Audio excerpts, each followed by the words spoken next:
அனைவருக்கும் வணக்கம். நான் டாக்டர் ஸ்ரீனிவாசன், எலும்பு மூட்டு சிகிச்சை நிபுணர், ஸ்ரீனிவாசா மருத்துவமனை, நாகர்கோவில். ஸோ இன்றைக்கி ஒரு சின்ன பிரச்சனை, நமக்கு எல்லாம் விரலில் அடிக்கடி நிறைய பேருக்கு வரக்கூடிய பிரச்சனை, அதை பற்றி சொல்ல போகிறேன்.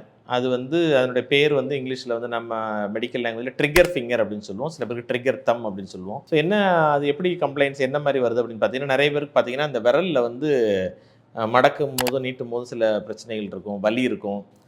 மடக்குன விரல் திரும்ப நீளாது, இப்படியே இருக்கும். டக்குன்னு இப்படி என்ன செய்யும், டப் டப்புன்னு ஒரு சத்தம் வரும். அதனால அதுக்கு பேர் ட்ரிகர் ஃபிங்கர்னு சொல்லுவோம். சில பேருக்கு தம்மில் கூட வருது. தம்மில் இப்படி மடக்கி வச்சுருப்பாங்க, டக்குன்னு நீட்ட முடியாது.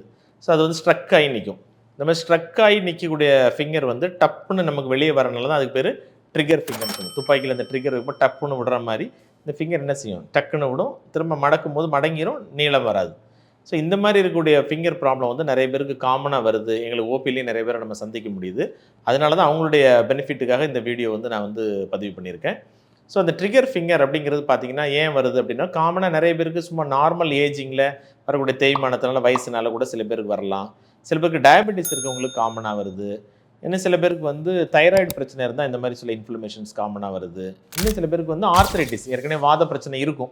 ஒவ்வொரு ஜாயிண்ட்டும் ஒவ்வொரு தசைநாரும் வீங்கும் போது அவங்களுக்கும் இந்த மாதிரி என்ன செய்யலாம், ட்ரிகர் ஃபிங்கரோ ட்ரிகர் தம்போ வரலாம். ஸோ இதெல்லாம் சில பேருக்கு காமனாக வர்றதுக்கான ரீசன்ஸ். சரி, இந்த ட்ரிகர் ஃபிங்கர் அப்படின்னா என்ன அப்படின்னு பார்த்தோம்னா, நம்ம விரல் அசைக்கிறதுக்கு நான் 5 விரலுக்கும் 5 வகையான ஃப்ளெக்ஸார் டெண்டன்ஸ் அப்படின்னு சொல்லக்கூடிய நரம்புகள் இப்படி போகும். ஸோ நம்ம மடக்கிறதுக்கும் நீட்டுறதுக்கும் அது என்ன செய்யுது, நமக்கு ஃப்ளெக்சிபிளாக இருக்குது, வலுவழுப்போடு அது போகும். இப்போ சில பேருக்கு என்ன ஆகும்னா, அதில் மேலே புல்லீஸ் அப்படின்னு சொல்லி எங்களுக்கு சின்ன ஒரு டனல் இருக்கும், அந்த நரம்புகள் போகிறதுக்கு, தசைநார் போகிறதுக்கு.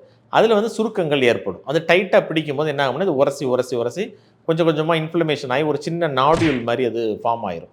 அப்போ அந்த நாடியூல் ஃபார்ம் ஆனவுடனே என்ன ஆகும்னா, நம்ம கையை மடக்கி நீட்டும் போது அந்த நாடியூல் சரியாக அதுக்குள்ளே போக முடியாமல் வெளியே வர முடியாமல் ஸ்ட்ரக் ஆயிரும்.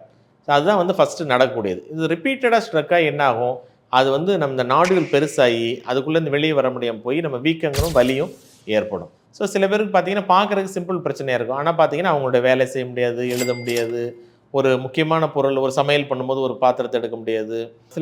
சில பேர் கையை வச்சு செய்யக்கூடிய மேனுவல் லேபர் இருப்பாங்க, அவங்களுக்கு அந்த வேலையை நம்ம கையினால் நம்ம எஃபெக்டிவாக பண்ண முடியாது. ஸோ இப்படியெல்லாம் நிறைய டிஃபிகல்ட்டிஸ் அந்த ட்ரிகர் ஃபிங்கர்னால வரும். சரி, இப்படி வந்துருச்சு, அதுக்குள்ளே காரணம் என்னன்னு நம்ம பார்த்தாச்சு. இப்போ இதுக்கு என்ன ட்ரீட்மெண்ட் அப்படின்னு பார்த்தோம்னா, லேசான அளவுக்கு இருந்துச்சுன்னா நீங்கள் என்ன செய்யலாம்னா, டெய்லி ஒரு 10 தடவை மடக்கி நீட்டி இந்த மாதிரி ஃபிங்கருக்கு நம்ம என்ன செய்யலாம், எக்ஸசைஸ் கொடுக்கலாம். எக்ஸசைஸ் கொடுக்கும்போது ஆட்டோமேட்டிக்காக கொஞ்சம் அந்த இன்ஃப்ளமேஷன்ஸ் குறைஞ்சி ஸ்மூத்னஸ் நமக்கு ரீகெயின் ஆகிறதுக்கு வாய்ப்பு இருக்குது.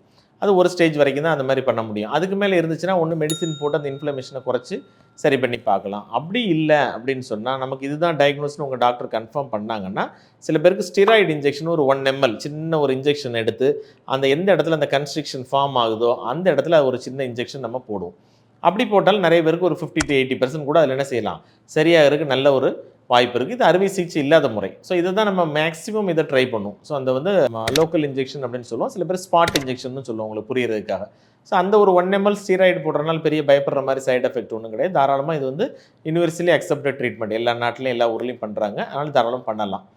இன்கேஸ் நமக்கு அந்த மாதிரி ஒரு ஷார்ட் ஆஃப் இன்ஜெக்ஷன் போட்டு நமக்கு சரியாகலை, நம்ம விரல் டைட்டாக தான் இருக்குது, நீட்டி மடக்க முடியல, டிஃபிகல்ட்டி இருக்குன்னா உங்களுக்கு அறுவை சிகிச்சை தேவைப்படலாம். சரி, ஆப்ரேஷனில் என்ன பண்ணுவோம் அப்படின்னு பார்த்தீங்கன்னா, அந்த விரல் எந்த இடத்துல டைட்டாக இருக்கோ அந்த இடத்துல ஒரு சின்ன ஒரு 1 சென்டிமீட்டர் அளவுக்கு ஓப்பன் பண்ணி அந்த டனல் இருக்கு இல்லையா, எந்த இடம் சுருங்கி இருக்கோ அதை சின்னதாக ஒரு நைஃப்பில் கட் பண்ணிடுவோம். அப்போ கட் பண்ணிட்டோம்னா விரல் நல்லா ஃப்ரீ ஆயிடும். அப்போ இந்த நாடியூல்னு இருக்கக்கூடியதும் ஃப்ரீயாக அங்கே முன்னாலையும் போய் வரும்.